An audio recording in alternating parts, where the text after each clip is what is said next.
I reached through the door. I didn't know what would be behind there. And then, oh no, it's Quest. The Adventure Game Podcast. I didn't even bother trying an Australian accent. I wasn't even doing one. I know you didn't either. Yeah. No, that if anyone out there thought that was a bad Australian accent, it absolutely wasn't. That's just how I sound when I do a gruff voice. My gruff voice has a little bit of that no rules, just right vibe to it. You know, like it is a like, you know, the voice acting in that game is so much fun, but we'll get to it. What game? You're just going to have to wonder, assuming you didn't read the title of this podcast before you clicked play on it, or you don't have like some sort of display that is currently showing. I mean, you'd have to be a maniac to even get this far into the podcast and not know what this episode's about, but we're not here to judge you. Yeah. How you doing, Jess? This is Quest, the Adventure Game Podcast. Ben, I'm not sure how this is going to go tonight because I'm sorry to report I have burrito belly. Oh, you got BB. I got the old BB. So wait, you have burrito belly, and I know for a fact that yesterday you were at Chipotle. I've had two. Have you? And if you are keeping score, I've had two burritos in 48 hours. You guys can't see this, but right now Ben is wearing a yellow rain slicker. He has a little yellow rain hat over his head, and there is like strikes of lightning behind him in his recording studio. He is facing severe weather, so if he dips out here at any point, don't worry, I'll take the reins. While he handles the reins. Rain was coming down like something that comes down hard. Did you hear that thunder? Is my mic picking that up or no? I think it may have muted the boom, but I did see it looked like a flash of light as if you had just died for a moment. Really bright, like that. Yeah, it was. That struck very close by. Anyway, Ben is sheltering in place with you, the listener. You know, listen, I'm on the first floor of a building now. Don't dox yourself. Now somewhere in Chicago. Good luck. Somewhere in Chicago on a first floor. I will say though, inconveniently next to several windows, but also my computer is using Windows. Yeah. that's a little computer user humor.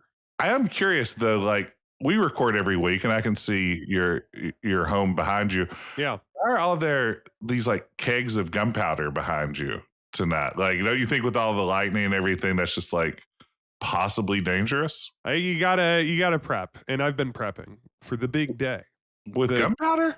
The gunpowder, like the day where, you know, I don't even have a good joke here. I'm like building a bridge. By the day, you mean the big annual Chicagoland Civil War reenactment? Okay. Can I tell a Civil War reenactment story?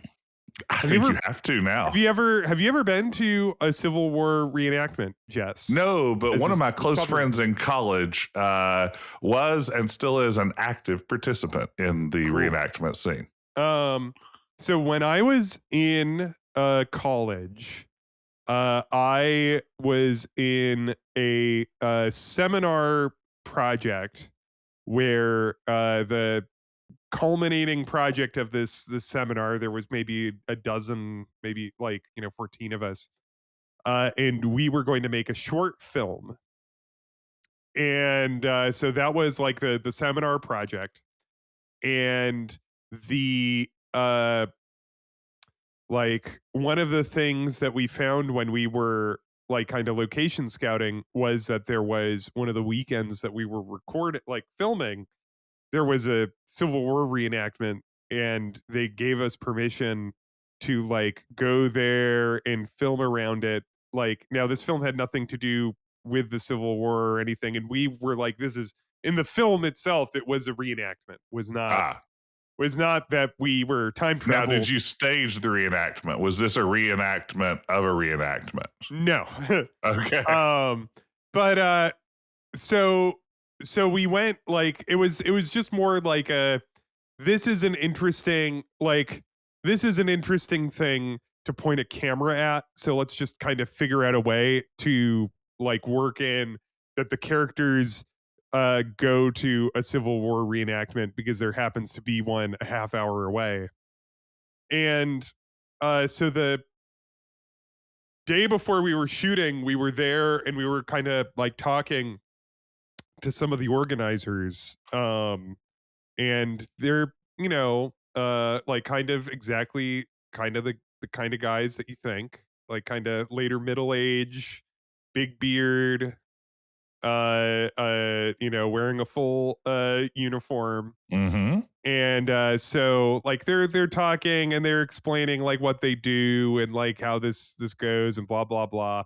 And I'm there, little, like, 20-year-old me. Jesus, Mm-hmm. this was 20 years ago. Wow, Ben.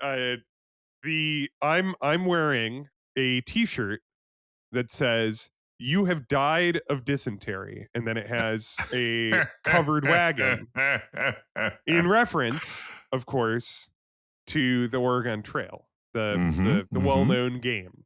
Mm-hmm. Mm-hmm. So I'm That was wearing this. height of internet humor at the time too. Oh yeah, making a reference to the Oregon Trail in 2006. Oh You would yeah. have, you were the king of the castle, and I All their was. base would have belonged to you. Yeah, I had, shoot down every zig or whatever.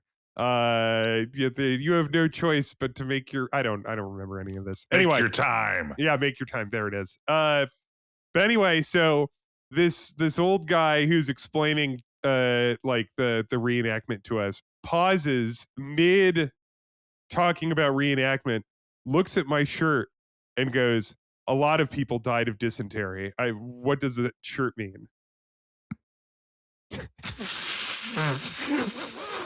But I mean, on the one hand, it's like I would feel put on the spot by that, and at the same And time, what be do you like, do? you're just pretending to be a guy who knows guys who've died of dysentery right now. It's like you're the weird one.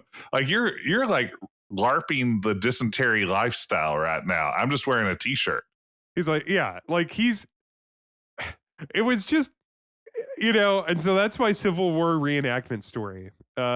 Was that, this crusty old man in, the rebel uniform Mhm. of the Civil War Yeah. was offended. This guy cosplaying as a Confederate was offended by what I was wearing. Mm-hmm. Fuck you, man. That's right. Yeah. Fuck Yeah. you, bro. I think the Civil War reenactments would be a lot more tasteful if everyone wore the Union uniform. Well, but that's one of the things about, to my understanding, Civil War reenactments is that it's like always, the South is always pretty well overrepresented, and a few people from the Union bother to show up. Do you think it's ever like at a kid's softball game when one team only has like 8 players and they're just like, we'll lend you an outfielder? Like when the Union It's gotta shows be. up. It's Yeah. gotta be. Yeah. I Anyway, wonder, I'd like yeah. to, if I were a Civil War reenactor, I Uh-huh. think I'd be the guy who brought my own horse. Like, don't you think that'd be like a really cool thing to like be the guy with the horse? What was cool was that they had a cannon, and we Oh filmed yeah, them they've always shooting got the a cannon. They've That always was got a cool. cannon.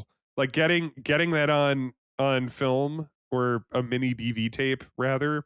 Mm-hmm. Like, shooting a cannon going off. It's like, well, we're gonna Mm-hmm. find some way to involve this in the Did movie. you put one of your characters in front of it to take it to the gut? Yeah, it was me, and I'm dead. Oh no, Ben. This is how I found it. But the good news is there's a blinding light.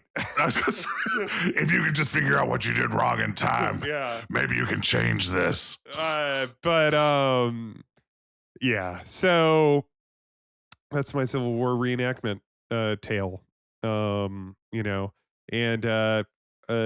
the movie, not great.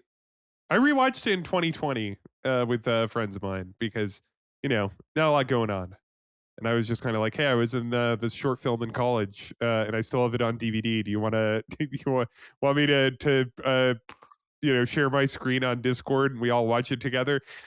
And we were all at home, so they had to watch it. We all watched it together. And you know what? At the end, I was like, this movie's terrible in my memory. And then everyone was like, it was a perfectly bland film made by 20-year-olds. Yeah. For a college project. Have a VHS of a choir concert I performed in high school around that I've made people watch before, so we've all got shame in our past. Oh, this wasn't even, we were all doing this. We were all sharing, another friend shared a different college project short film. This was our college project short film festival that we had during COVID induced quarantine. Did anyone have a lost gem? Was there one that's oh my gosh? Why no, they were all bad. What did you expect? None of them were. Yeah. It was just interesting because I hadn't at that point watched it for I don't know 15 years or whatever, and so it was just oh yeah, it was and my character they wrote this but didn't didn't think this through. My character I was the villain, which was fun. And they wrote it, it's and he strokes a rabbit because they thought that would be funny, somebody stroking a cat. Yeah. Here's the thing. Rabbits are barely domesticated. They don't like to be held by really anyone, but especially someone they don't know. No, at best, I think they're sometimes paralyzed with terror. Yeah. And that's what passes for domestication, you know. So the one scene that they got before I just was I'm not going to do this. You see this rabbit just jabbing its legs at me and squirming, and then the second the scene's over, I just let it go and it just pa pa pa pa pa hops off. The rabbit's fine, everyone. It didn't abuse the rabbit. Sure. For the purposes of this podcast, Ben did not abuse that rabbit. I mean, it's probably dead now, but wow, only because we ate it after. Oh, okay, well then, yeah. I mean, that's. Have you ever had rabbit? Yeah, I've had rabbit. That's not bad. You had that one. Yeah. Ben, one of the great things about being on a college campus is there are constantly flyers up around campus casting for student films, and nearly all of them are looking for one adult character, an actual human adult. And constantly I think to myself, wouldn't it be fun if I just started auditioning? Because by now I could have a resume of 40 student films under my belt, where I would probably just be the only person older than age 22 that showed up to audition for this part. And it's why don't I do that? When I was in high school and college making little movies, it was always a massive coup if we could convince a teacher / professor to show. It was getting. It's oh my god, we got Tom Hanks. Yeah. No, when I used to host our talent shows on campus, anytime I could drag a professor into one of our stupid skits, that was always the highlight of it. It's just because I was still amused at the idea of a professor doing anything silly like that alone. But I should get, all these student films sound really depressing. They're all very serious affairs, but I think I could really lighten the mood. Yeah, do some shtick. I have some notes on your script. It's this is good, but trust me when I say it'd be funnier if I did a little pratfall when I entered. That's one of the things. I know you're not a Chevy Chase guy. No, but the man knows how to punch up a script with a little pratfall, a little physical comedy. Well, speaking of reminiscing, what have you been playing? Oh, man, been thinking about reminiscing. Are you saying you'd like to turn back the clock? Oh, brother. God damn it, Jess. Go ahead. I've been playing Life is Strange Reunion. It's the brand new 2026 follow-up to Life is Strange and Life is Strange Before the Storm and Life is Strange Double Exposure. It's more of the Max and Chloe Chronicles. And I have to say, I'm about an hour and a half or so in. I'm just early in this game. It's pretty enjoyable. It's pretty good. I think this is the game that the reaction I've seen to it more than anything is, this thing's out already? Like, I feel like it got announced like 3 weeks ago, and then it's like, and we've dropped it. Here it is. It felt like something that was very much rushed to market, but to play it, it's up to the standards so far of all the previous games of the series. If you liked Life is Strange and the other Sam and all the other Sam and Max and Chloe, they add Sam to this one. Oh, good. Finally, good. Yeah, finally Sam is there. You got me back. Yeah, that's right. How great would that be? Like, if just occasionally you just see like Sam in the background is like, hello, and this. But it's good. I mean, it's all the melodrama you want from a Life is Strange game. Max is still rewinding time to solve puzzles. She's like, the college campus where she works now, there's a huge fire that breaks out and a lot of people die. And she goes 3 days in the past and has to somehow prevent this fire that she has no idea how it's going to start or anything like that. So you're kind of on a ticking clock to see if you can avert this disaster and, solving puzzles with timey-wimey stuff. It's good. I think this is the thing, is that I think that, like, because there was a fair amount of sound and fury around, and I think people are talking about Life is Strange again also because that TV show is coming soon. Yeah. I think Mothership wrote had a blog about the end of the first game and the decision that player made, I think and this is my read, is that this set of Life is Strange, the Max and Chloe Chronicles, which it's very clear that they didn't want to do. No. This is the classic. We're going to do an anthology. They wanted to move on. Yeah. And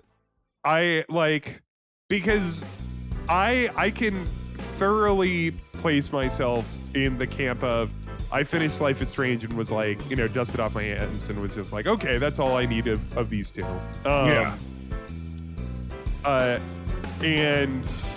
So this, I remember when Before the Storm came out and there was a real what reaction to that. Yeah. And then Double Exposure, there was again a really, but I think now at this point, the only people reacting to it, the only frequency that a new Life is Strange starring Max and Chloe is existing in, is for people that want more of it. And so I think that's it. I don't even think there's a reaction of really? I think the reaction is, I know about this game because I want more of this. I think there's something to that. And I think also I had the advantage. I'm guessing you played this more or less contemporaneously at release, the original ish. I played it maybe about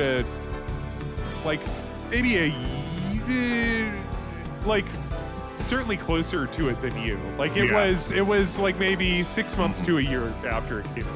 I think the fact that I played the first one and very quickly after that jumped into Before the Storm, and not long after that jumped into Double Exposure. I never had to sit with the big decision I made at the end of the first Life is Strange. And I think at some level that maybe I think that's a good insight. Yeah, it helped me not maybe put it up on, I hate to say put it up on a pedestal because I don't think that's what it is, but I think that knowing there was another one to immediately move straight onto if I enjoyed Max and Chloe it was easy to just sort of like, all right, well, that one's over. Let's do the next one. Whereas I could see, if you were someone who is locked in on Life is Strange 1, on the original, how it would feel like a few years later, now we've got a prequel. That might feel like cheapening it. But I do always love this phenomenon where you have a piece of media that's meant to be an anthology, but the first version of it hits so big, you kind of get trapped in. Like, it's my understanding is that's what Stranger Things was. Like, the idea was every season's going to be its own, like, 1980s style horror kind of thing. But then first season hits massively. All of these kids become massive stars. And now it's like, well, obviously we have to bring back all the people to do another season of this. So, and I mean, you do get the feeling that they tried, Life is Strange 2 and True Colors, both of which I think were successful and well appreciated by critics, but nothing hits like that Max and Chloe melodrama. And you haven't played either of those, have you? Not yet. I'm saving those for after I finally know, will Max and Chloe be in love forever? Or friends, or one of them dead? I have to assume that if you're going back to this well the fourth time and you're just making it for people that are like the real sickos screaming at each other on Reddit all day, that I think it is impossible for them to not give them a happy ending now. Like, I think that's it. Like, I think that's all, If they don't, it could be the thing that finishes off Tumblr for good. Like, you think so? You think that's it? If they don't deliver a happy ending here, like, I feel like that's it for Tumblr. I would say there's still more of Deltarune to come out. Okay. And that, I think, would also sustain it. Deltarune being the follow-up to Undertale. You don't know anything about those games. You'd probably enjoy Undertale, to be honest. Yes, I'm aware of it. Yeah, don't look anything up about it. That might be a fun, like, blind stream. Because it's like that's a good game. Undertale, here, I'll just say this will, like, Undertale I bought, for those of you, like, Undertale is kind of a Earthbound 'em up that came out some years ago. And it's always, whenever there's a Steam sale, it's always, like, cheap as hell. Yeah. And it is noted for, without giving anything away, having, like, kind of interesting and clever ways that it has a flexible narrative, let's say, in how it approaches its storytelling. And, it's kind of funny and quirky and weird. And, like, I bought it at release because I just was in the market for a game exactly at that moment. And I saw the trailer and I was like, like, kind of an Earthboundy RPG would be fun right now. I will get this. And so I bought it at release, played it, had a great time, and then, like, afterwards it had like a massive super fan base, which for some is a little bit of a turnoff. I've also been playing, but what I've actually been playing is Super Mega Baseball 4, because Ben, what have you been playing? Super Mega Baseball 4. And it's an amazing game. I've played every other Super Mega Baseball other than 2. For some reason, I skipped 2. And you know what? It's like just the same shit, except now that they have a couple, like, historic baseball players in it, and it's got a bit more of the, like, EA sheen. It's got, like, licensed music in it, and stuff like that, which I'm not as much a fan of. But the thing is that Super Mega Baseball, all 4 of those games, or at least the 3 I've played, is exactly the level of complication I want in a video baseball game.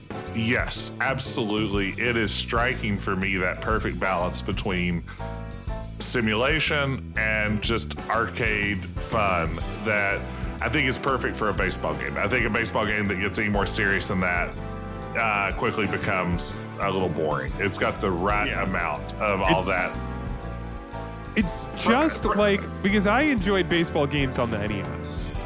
Yeah, like your RBI baseballs and whatnot, and that was fun. And then like when I later went and played like later on baseball games, they just got a little too like, I was just like, there's just too much shit going on here. I just kind of like it simple. And Super Mega Baseball kind of understands it's like there's a certain person out there that wants to play a baseball game that is like kind of get in, get out, very arcadey, like very straightforward, and has like kind of goofy, like made up teams. Yeah. I just want to hit some ding dong doodles with my bing bong bat. That's right. Anyway, so Super Mega Baseball 4 is fantastic. Who's your team, or do you have a custom team? I've just been playing exhibition games. I've just been like But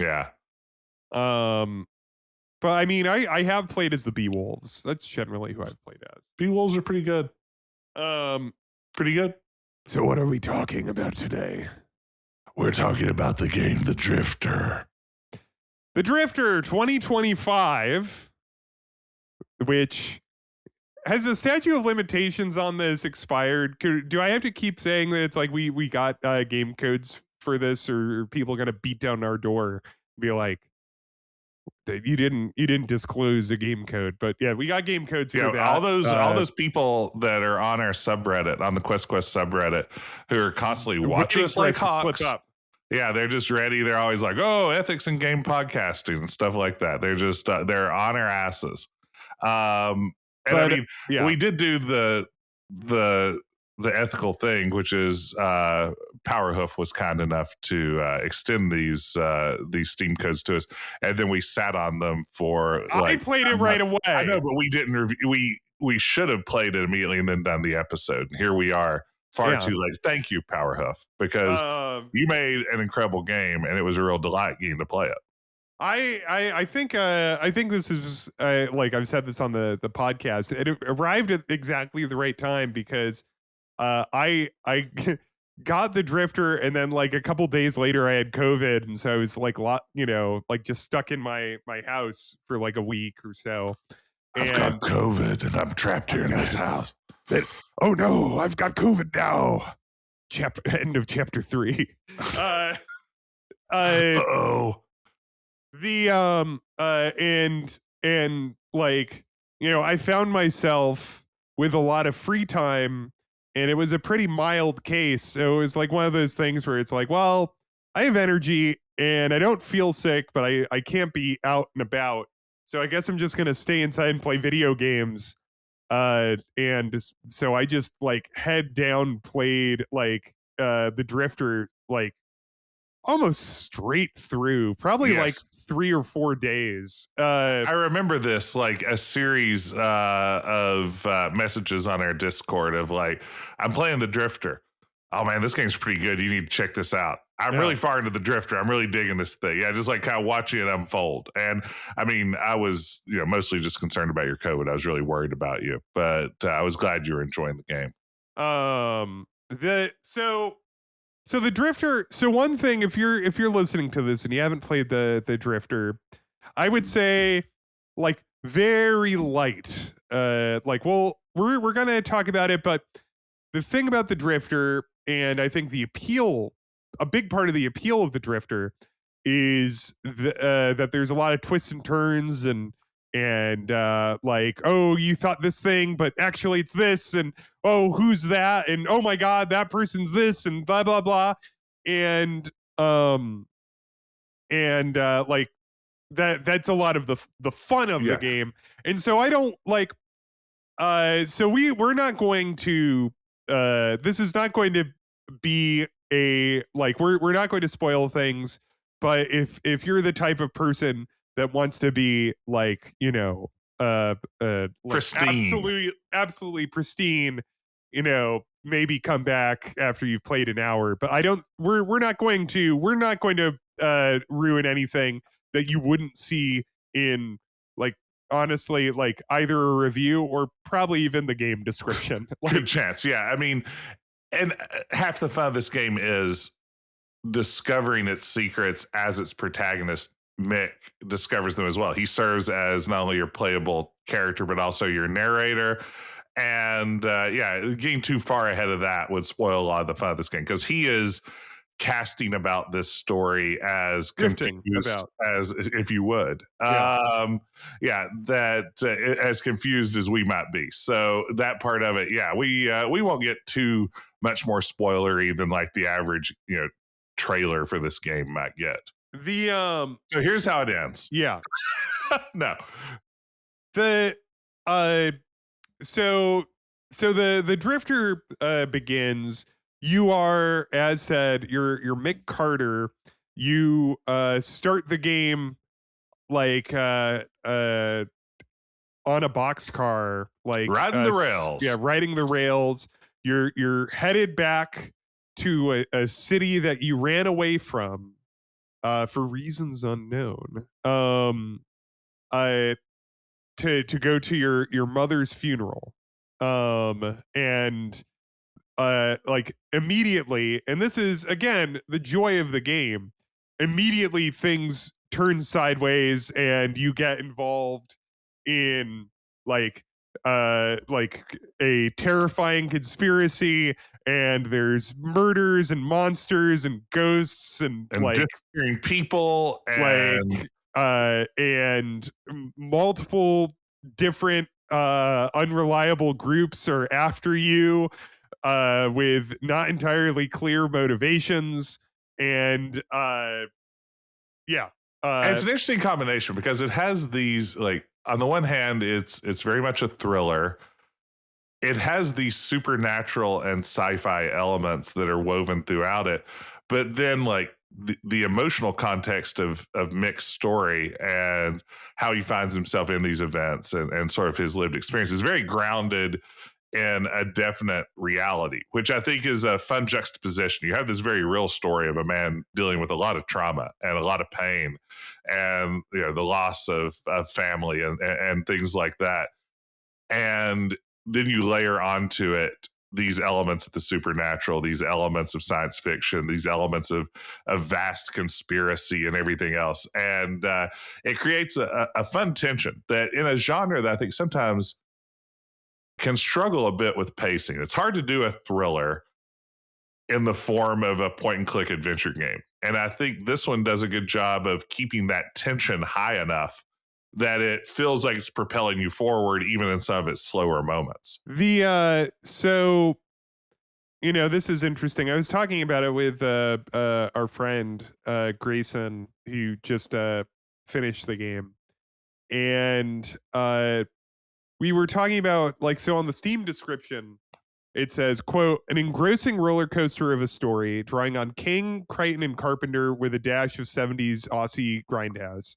Now, I can say in this game, also, notably, as we were alluding to earlier, this game is Australian and all of the voice acting is Australian. And it's very I think Australian grindhouse is the term, or Ozploitation. I've heard both of those kicked around. I mean, it is that gritty sort of a little bit of Mad Max vibe thrown in with just some action and mild horror and a little bit of everything. So what I was saying with Grayson was I'm not that familiar with 70s Aussie grindhouse. I don't think I've seen any films of that. If my Australian friend Ryan is listening, I know that he's going to send me he's going to Discord chat me a list of 3 recommendations. Crocodile Dundee 2, but and Yahoo Serious. But what I can say is obviously I am familiar with Stephen King and John Carpenter and Michael Crichton, and it is funny, and this is a thing that Grayson and I were discussing, is that you could actually to a fault point out and go this part of the game is kind of the Stephen King part. Yes. And this part of the game is the Michael Crichton part. And yes. This part of the game is the John Carpenter part. You could actually, I think, like map it to those Yes. 3 pretty strong, like ethereal voice. Like it's like, oh, obviously, this thing I won't say. Like this feels very Stephen Kingy. Yes, and I mean it's funny because in a world where so many descriptions on Steam are generic to the point of, this game is exactly like Broken Sword meets Monkey Island meets King's Quest sort of stuff. When this one says it is King, Crichton, and Carpenter, I mean, it is absolutely that is spot on. It is what it says on the tin in that regard, and that's not a knock on it. It is doing justice to these sorts of these 3 sorts of guys that have made a whole lot of great entertainment. Like, Yeah. So the gameplay of the Drifter, it starts out especially, and then like it starts to vary up as it goes. But the start of the game is like kind of action set piece into action set piece. Yes. It kind of takes the foot off the gas. I would say maybe a third or halfway through the game. But like the first like chunk of the game is like to a point where it's kind of funny, where like Mick is just like, and then something else horrible happened. That's right. No, it really is. And then I heard a scream from the alley. Kind of stuff. Yeah, I mean, part of this is I have to say the highlight in many ways of playing the Drifter for me was the voice performance of Mick. Like it is out of this world. Let's see who's the voice actor. Adrian Vaughn on Mick. It is gruff. It is Australian. And the intensity is just dialed up to 11. Oh yeah, he's all times. And it's great because on the one hand, it keeps the tension high, like you want it to be in a fast paced thriller like this. But also, I think for me, it lent some humor occasionally because because it's so ridiculous. Yeah, it's like, if you look at a washing machine, it's like, it's a washing machine, all right. It's just, it's perfect in a way. I mean, this is, a thing I've said about like voice acting is that, like there are some games where, because I'm not someone that necessarily feels that voice acting is required for an adventure game. Like Not I necessarily. just don't like I don't need it. I could take or leave it. And the only times that I truly like voice acting in an adventure game, and to be clear, actually, I think like the last year, like I'm just repeating myself. I think the last couple of years have had like some really great performances. Oh, absolutely. Is if the hearing the voice provides something that just reading it wouldn't. Right. And like this game would not be as fun if you didn't have this like so outrageously gruff. And I think like, and that's kind of the fun of it too, because it's like, so you and we played Walking Dead some time ago. We talked about it for this podcast, and neither of us particularly liked it, like in terms of tone, right? Yeah, it's not our tone. And it's funny, and I was thinking about this when I was revisiting the Drifter today to prepare for the podcast. I was like, does the like, why do I like this, which starts like there's like blood immediately, like somebody gets shot in front of you in the first like minute and a half, 60 seconds, 90 seconds of the game, and like massive, like kind of a very florid arc of blood shooting out, and like gunshots and violence, and it's a game that traffics in very grim topics. Like Yes. really, like as you like discover like the tragedy of Mick's life, you find some very sad things in his past. He is unhoused, and he spends most of the game like in kind of the the unseen parts of a city, under a bridge, under an Mm-hmm. overpass, hiding on the docks, hiding like in places, talking to people that have been like kind of discarded by society. um and yet when I play it, I'm not I I don't feel this kind of overbearing ugh of like grimness that It Walking does Dead feel like has. it's like wallowing in misery. I mean, again, it is a story of desperation, of trauma, of loss, of heartache, and all these sorts of things. But yeah, somehow it manages to avoid that feeling of just piling misery on top of misery for the sake of. I think what we felt, if I recall, way back when we talked about The Walking Dead, I think we felt like it maybe strayed into the territory of maybe being a little bit manipulative and how it worked the player's emotions. That times, it very much felt like, it was. I think we used the scene where you have to like dig up a dead dog to steal its collar so you can get through like an automated doggy door on a house. It's just like, you're really going to make me like swipe E or whatever to dig up a dead dog from someone's backyard. It feels like you're just trying to make me sad for the sake of making me sad. This game doesn't feel quite as cheap to me in that regard. I think it earns a lot of this emotional depth and richness that it's trafficking in. I think I'm gonna depart from you a little bit and say that I think, because both of these games have, like Walking Dead and The Drifter, both have like an intense style. Walking Dead Yes. like has this like kind of, like, obviously it's based on a graphic novel. Like it has like a kind of graphic novel style. This has like that, kind of that grindhouse style where like everything's a little like I think the difference in Walking Dead for me, I think, was that it it felt like it was also kind of grasping towards like some kind of like connective tissue of realism, Yes. where this is so like Stylized. stylized and Yeah. pulpy, and like Gorgeous pixel art. all of like the characters um are kind of, enjoyably so, like kind of tropes.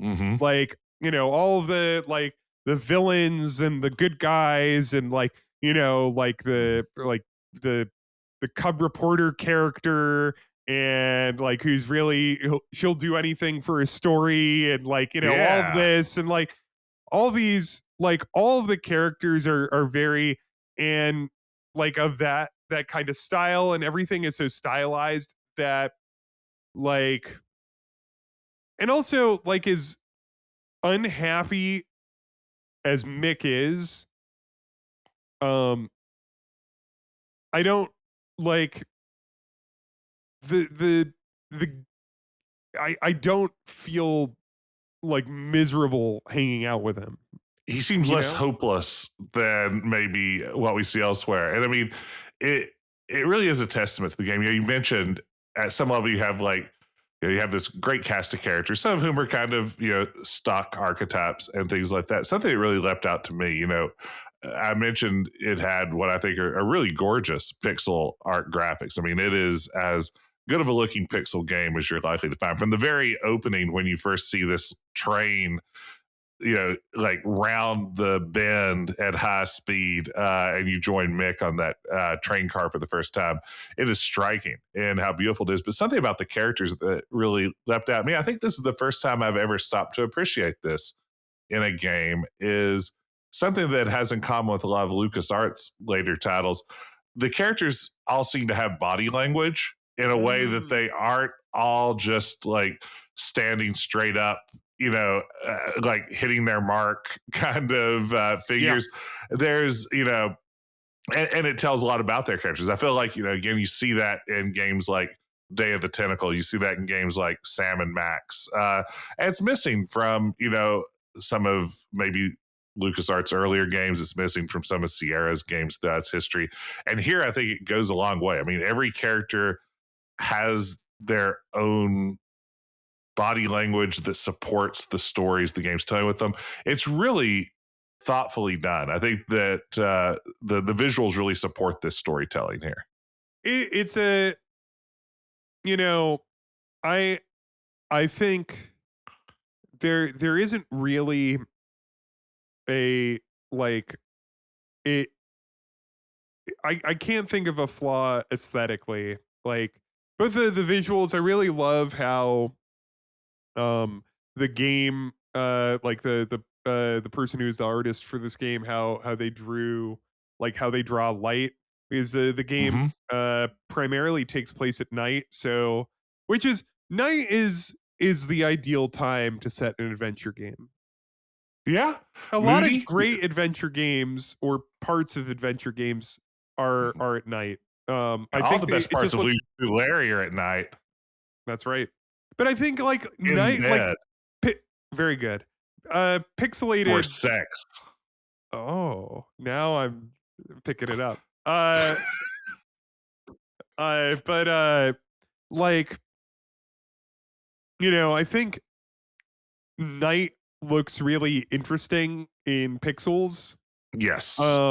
And whoever did the art for this, again, like the way that they, like, very early on in the game, and like the first chapter of the game, this game is divided into several short little chapters that are all each like one kind of little set piece or series of set pieces, and they all end on like a nice little cliffhanger, which is really nice. Like it's Yes. very, the game never kind of forgets quite what it is, like what type of story it is. But the um like the you're in like this tunnel, like underpass, and there's a bunch of people like warming themselves like from a trash can, and the way that the fire is drawn, illuminating all the darkness in like this, wherever this is, like this under a bridge or whatever, like it looks quite beautiful. Another thing that I like uh in the game is the sound design, which is like the game does a good job of. When I was revisiting it for this podcast, I had my headphones on, so I could really enjoy, like, just a lot of little touches that you don't necessarily, like, you might not necessarily see in a kind of a small indie, where it's like, oh, like you walk by if you're in the vicinity of this fluorescent light, you hear that like droning hum. Like there are different footsteps for each texture, that like this big metal door has a very satisfying like metal door clang when it closes. Like there's a lot of there it's a very thoughtful game in that type of design. And then of course it has a very like entertaining, synthy soundtrack. Talk about like John Carpenter. Yeah. Like that dark synth sound, it really serves it well. I mean, again, it sets the mood. It's easy to ramp up the tension with this. It's remarkable that this game is the product of a 2-person design team. Like, this feels like a big budget operation. I mean, because again, yeah, as we said before, we live in a time where, God bless, indie adventure games are able to attract some really top-notch voice talent. This one's no exception. But you go beyond that to the atmospheric pixel art. You go beyond that to the sound design and everything. I feel like it's the most overused word probably in game criticism imaginable, but it all does add up to something pretty cinematic. And I think a very real sense of that word, other than just like, oh man, sometimes it gets a really dramatic camera shot. I feel like it all adds up to something that that really showcases this story they're trying to tell. Well, they had their eye on the ball for Yeah, this, which they is knew what it's they were like doing. everything, like it's like in terms of like, so it's clear that there's like this type of like genre stylization that they had in mind for this, and everything, like, you know, every choice in designing this game feels like it was made towards that like that idea where it's like we want the game to have this feeling. And you know, we were talking about this a couple weeks ago and we got that great email about it. Is it's like about vibes, and you know, all sorts of any type of game like Super Mega Baseball is good for vibes, like all of these things. But it does, you know, and this is again a thing that you and I've talked about a lot, is that, like, you know, a lot of adventure games kind of live or die on like the feeling of occupying a space and being in Mm-hmm. that space and getting to explore that space.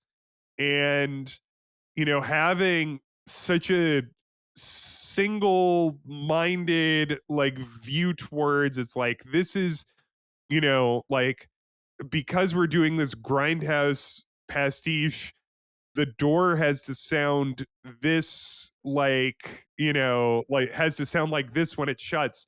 And it's like, because of this, Mick always has to be like, has to really like use baroque language to describe how miserable it is. It's like, I opened up my mouth and disgusting seawater came in, the breath was being like, you know, Yeah, no, everything absolutely. Yeah, is about, like, you know, every line supports the idea of this grindhouse, of yeah. this grimy 70s 80s like kind of pulpy story. Yeah. I mean, there are games that arrive at their vibes as like a happy accident. You know, I think sometimes this is, you know, maybe not a product of the team set out with a clear vision of just what this is supposed to be. Sometimes you just get there accidentally. This one, very much, as you said, they had their eye on the ball. There is no mistake. Every bit of this production is serving to advance this very specific gritty vibe that the Drifter is going for. Ben, I know we're not wanting to spoil this too much, but I feel like we have to talk about maybe the big gameplay gimmick here All right, of so yeah, if again, if you want to be absolutely yeah. But this is talked about unsundered, in every review of the game that's ever been written, yeah. because in many ways it's, I think, the core of what makes this game kind of unique, but also I think ties it back to a long tradition Yeah, yeah, in the it's a realm of, very adventure gamey idea. yeah, done in a little bit more of a diegetic way than we've seen it in Sure. the past. Yeah. So basically, this is a game that commits the ultimate adventure game sin. You can die in the Drifter, and you will die in the Drifter, and you will die in the Drifter probably many times as you're playing this. But where the game makes this interesting is it turns death into a mechanic where not quite in the style of, say, Life is Strange. You aren't like rewinding time per se in the same way that Max does in those games, but as you die, say you are drowning, which is a very early scenario in this game. Mick is thrown into to sleep with the fishes, and unlike Guybrush, he can't just pick up the idol and walk out of the water. Um, and you drown. You're unable to escape. But after that first time, you kind of respawn. And you have an opportunity to try this again based on the knowledge that you learned the last time, because Mick also remembers failing and dying and can take the lessons from those deaths and try to get it right this second time or this third time or this fourth time. So it introduces an interesting trial and error element to dying in the game that becomes its own form of puzzle solving. Mm-hmm. How did this play for you? What did you think about this this mechanic? I thought it was very entertaining. I will say that there are a couple sequences where like because you find yourself in like a kind of a death sequence, and like there's a bad guy, and the bad guy's coming for you, and like so you have to like quickly do like a sequence of things to kind of get away, or dispatch of the bad guy.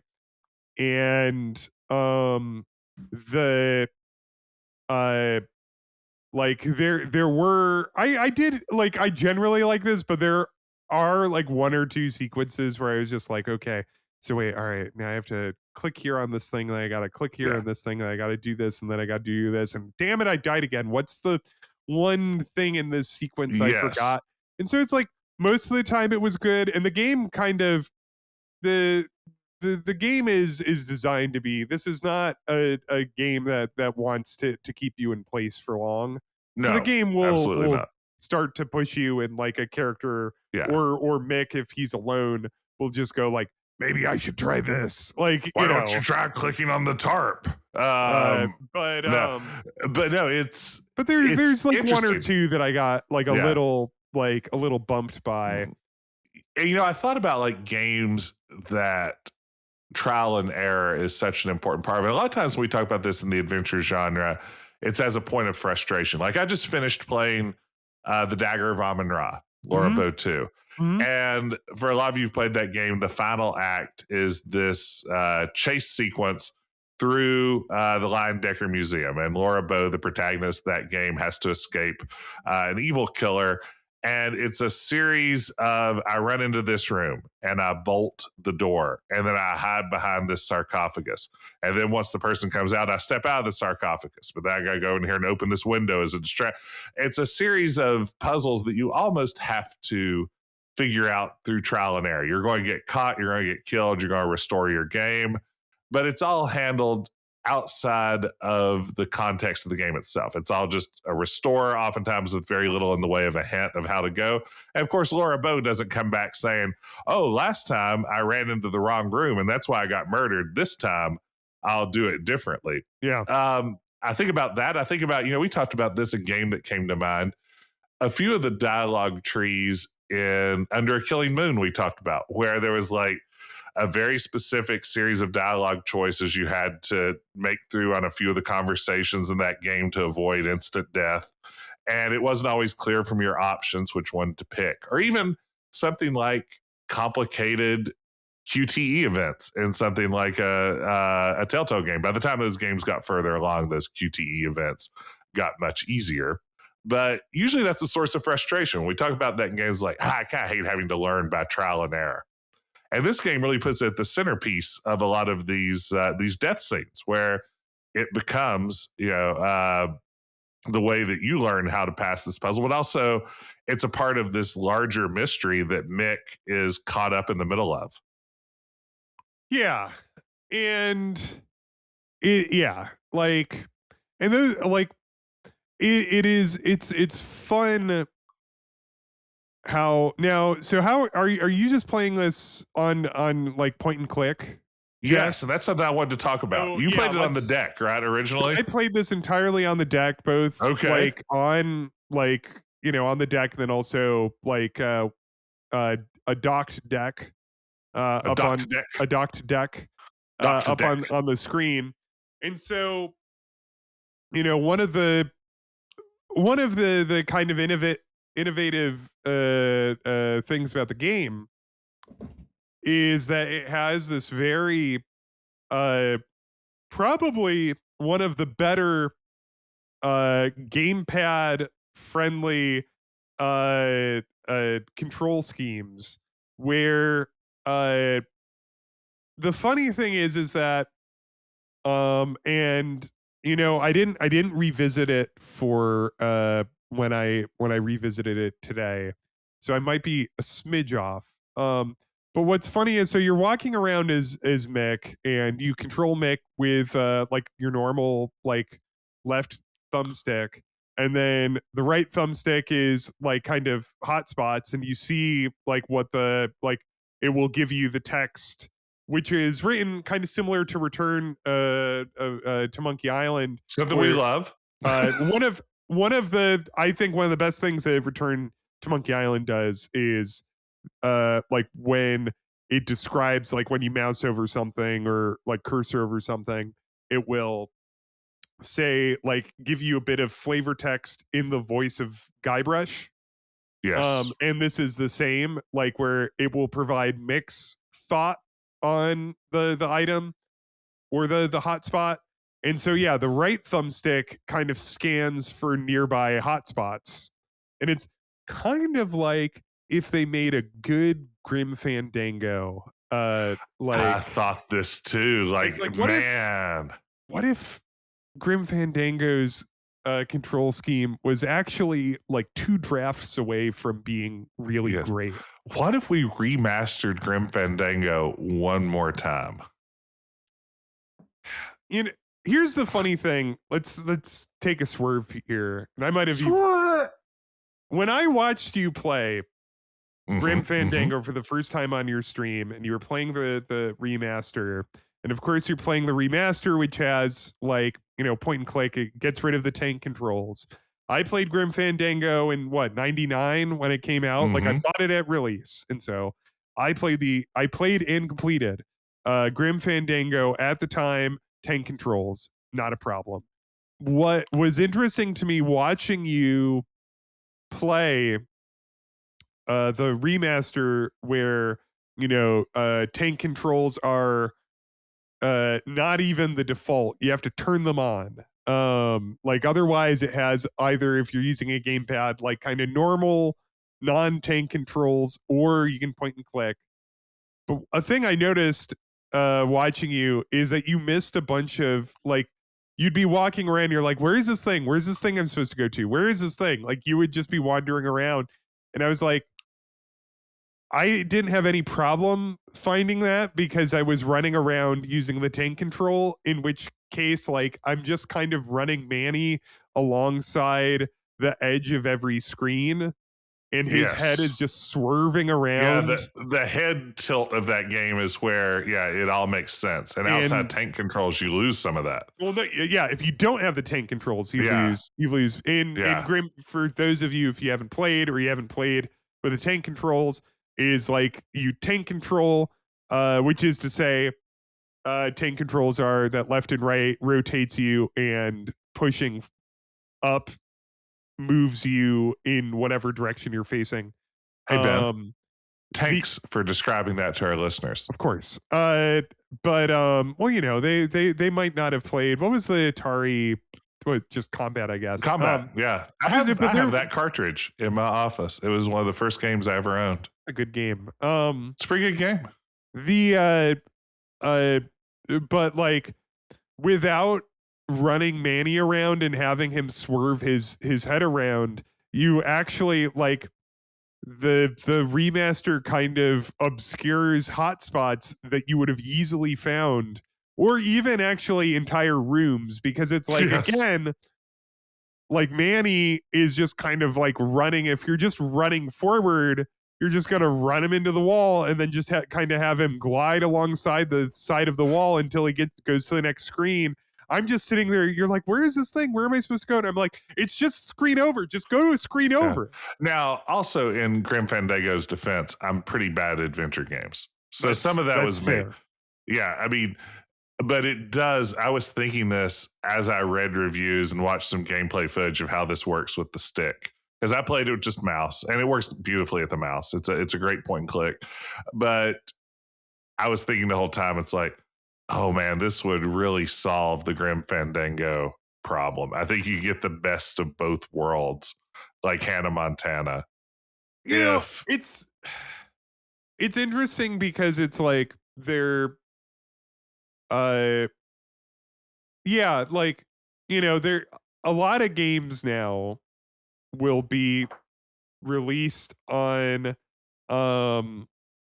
consoles as well, like a lot of adventure games, and you can play them like perfectly fine on the console, like, or like, I've played some games on my deck without even using the touchpad or anything like that, and it's fine. But this, I didn't feel like, oh, this is fine. This felt like, oh, this is actually, like, this feels good, Yeah. which was interesting. No, and I mean it's something that, again, it gets a lot of praise where there's room for innovation. And I will say, in general, this interface, even in point and click, does a nice job of streamlining everything about a traditional point and click interface. I mean, it very much is going to feel familiar to anyone who's played a point and click before with icons and and all that sort of stuff, but and inventory management and everything else. But it really does a beautiful job of like letting you know when you've sucked a particular hotspot dry. When there's not, if there's no more interactions you can have with a certain item, it will actually like put a little X over it when you hover so that you don't continue trying to just go back and dig into that shopping cart full of stuff to see if there's anything else waiting for you or. Hey, they also, like, with dialogue, what it does is it shows you like a little pictogram of like Mm-hmm. what the thing is, and then there's text over it that provides like mixed thought on asking this person about that thing. And sometimes like it will show you all the, like, all the icons Yeah. of, it's like, we'll show like a picture of like, the bad guy's face, and you'll see, some like an inventory item that you're interested in talking about. Like, you'll see all these options. Then above them, there'll be his little bits of commentary, which might include, even if like the thing is grayed out, it will just say like, this person has no idea about this. I'm not going to ask them about it. And it's just like, thank you for like not wasting anyone's time here. Yeah, no, it's a nice streamlining. Yeah, I think that this is we've seen in the past. Oh gosh, I feel like 5 or 6 years in particular. I mean, after a lot of games began to move to some mixture of like the single click system or something, maybe, I feel like we see a lot of games that have adopted something fairly LucasArts esque. I feel like in recent years we've really seen a further streamlining of what these interfaces can look like, and the Drifter feels like a real modernization that still there's clear continuity with the classic point and clicks that a lot of us grew up with. I think it really does a nice job here. Again, it's one of those things that contributes to this feeling of this feels like a much bigger budget kind of game than I suspect it was. I have no idea what the budget for this was, but I don't think this is a AAA production coming from this indie studio, Powerhoof. But boy, you might mistake it for one. There's really a lot of nice work going on here. Yeah. It again, I think it's a really it's just a really thoughtful design. And that's what I kind of keep coming back to, is that I think why it works and why it's had such a reaction, I would say, of like kind of small team indie adventures last year. So I'm saying not Dispatch. Like, this was probably the hit, right? Like, this was probably the biggest performer. This one definitely broke containment. I mean, this is one that made it into the mainstream. It's getting written up in a lot of the big gaming sites. It had a lot of buzz around it. There was definitely a period when it came out that people other than just adventure game fans like us and a lot of our listeners, it was building buzz far beyond this community of adventure game fans. Yeah, exactly. It it uh it absolutely like broke containment and like, found its way out. And good for them, because it's like, it, as said, like, it doesn't, there are a couple, there are a couple like parts where I found myself getting like kind of stuck and a little frustrated. But honestly, it's just like after I tried for a little bit, I looked it up, and then it was like okay, and then moved right on. Like, and in general, and again, this is a thing that it points out right on, like in the description, which is the focus is on fast-paced storytelling with puzzle solving being the glue that ties it together. Makes a practical guy, so puzzles are down to earth too, designed to be unobtrusive and give an investigative feel. And I think they were successful at it largely. Yeah, I mean, there isn't much in the way of moon logic. I mean, some of these are creative solutions, but nothing feels like it came from a different planet. But yeah, good game. Check it out. Yeah, Drifter. Drift on in and play this game. Yeah. Tokyo Drift into the Drifter. I have to check out. I know that they've made a couple like kind of smaller adventure games, or at least I think Dave Lloyd has. I have to that I've been curious. Yeah, the Telwinium. Mm-hmm. Have you heard of this? Have you looked at this? It heard looks of like it, like kind of it has the like 16 color look of a SCI 0 game, and it kind of looks a little bit like Camelot. In fact, when I say it kind of looks a little bit like it, now I'm like looking at like how they drew like the title, and I'm like, oh no. It's not that it kind of looks like it. And this is done. Yeah. No, now I'm looking at this. Yes, I remember this one. Yeah, I need to play this. It looks very neat. It's on itch. It's been on my list for a while, and now I should go. Yeah, that logo is the most Conquest of Camelot logo ever made. This is no accident. No, and it's made. It's got the little frames around the screen. Yeah, no, I mean, yeah. So it's made. Telwinium and the Drifter are made in a toolkit for Unity called Power Quest that I believe Dave Lloyd was behind. And so I think that also, like, listen, I don't know a lot about engines. Like I believe that this is also what Locomotive used as well. Oh, interesting. But like, what it does allow for, like, both of those games have like a real nice, like, kind of smooth frame rate, like parallax scrolling. I wanted to say parallax scrolling too, because it uses that really beautifully. Yeah. And so love that parallax scrolling. Listen, I don't know a lot about, I don't know what an engine is. And I don't care to ever learn. Don't ever tell nobody me. knows technically. You know what? Yeah. I don't know. I don't know what any of this is. But I know what I like, and I like parallax scrolling. I do like a parallax. I like that. Watch this, Ben. Watch. Like, whoa, his hands are moving, like, but they're moving at slightly different directions and depths. Yeah, I mean, I just like on screen. And only, of course, our patrons can watch the video cast of this episode.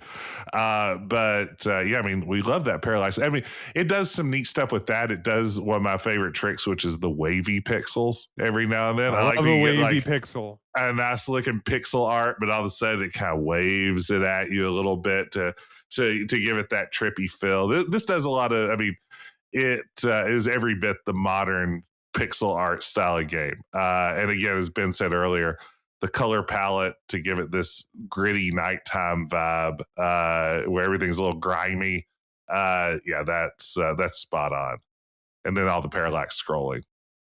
All right. Well, the Drafter. It's a game about Lyndon Baines Johnson. Old LBJ. Yeah. It's 1968. and you're you're set with a variety of like the war in Vietnam is intensifying.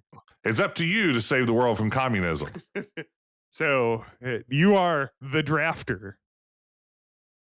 And it's up to you to find a pair of trousers that is appropriately blousy around, your private parts. Because LBJ wouldn't have it any other way. That's how he rolled. It's really funny that it's like, so LBJ. Oh yeah, There's Lyndon Baines Johnson, President Lyndon Baines Johnson. We have him on tape, talking to, what was it, talking on the phone, complaining about how exactly he wants his pants to feel around his nether regions. Yes. And then Richard Nixon, us, though? And then Richard Nixon's like, yeah, well, so that's hilarious, but what if I recorded tapes of me doing crimes? Yes. And sprinkled in some awful sentiments along with yes. So and some racism and some other things like that, but mostly doing crimes. I want tapes of my crimes. And LBJ is just like, I just want it to be kind of embarrassing. I mean, he probably has crimes on tape too. Let's be real. What president doesn't? President Bob Saget. All of his home videos are hilarious. Oh, Ben. They're mostly women's bridal trains setting on fire. Yeah, no. How do they get so many of those? It's like coffin flops. Yeah. There's a This American Life where they the This American Life. It's an early one on fiascos, and it's a really good one of the really good early ones. And one of the on the theme of fiascos, they spoke to two people that work for America's Funniest Home Videos, and they're like, we've seen so many tapes of things going wrong. That we know all the ways that something I think about this all the time, and they're like one, the drifter. They know how to what they should write the drifter. But number one, if I recall correctly, it's long wedding trains. Those always set on fire. Always set avoidable. You know how you're just walking past an open flame in your wedding dress. Well, if your wedding dress is on fire with comments, be sure to email us at questquestpodcast@googlemail.net. You'll figure it out. questquestpodcast@gmail.com. Also, or please, googlemail.net. Please rate and review. That always helps people find this so they could listen to us talk to Dominic Armato for 90 minutes about food and then another 30 about video games. But I mean, would you do that any other way, Ben? No. That was a delightful. Everyone, if you haven't listened to our Dominic Armato episode I think yet, listening to this has. Everyone's listened to the Dominic Armato episode. Yeah. I mean, that was marvelous. What a time! And we're here making you listen to us talk about video games. Yeah. Anyway, that's all of our business. We'll see you next week when we discuss Space Quest 4.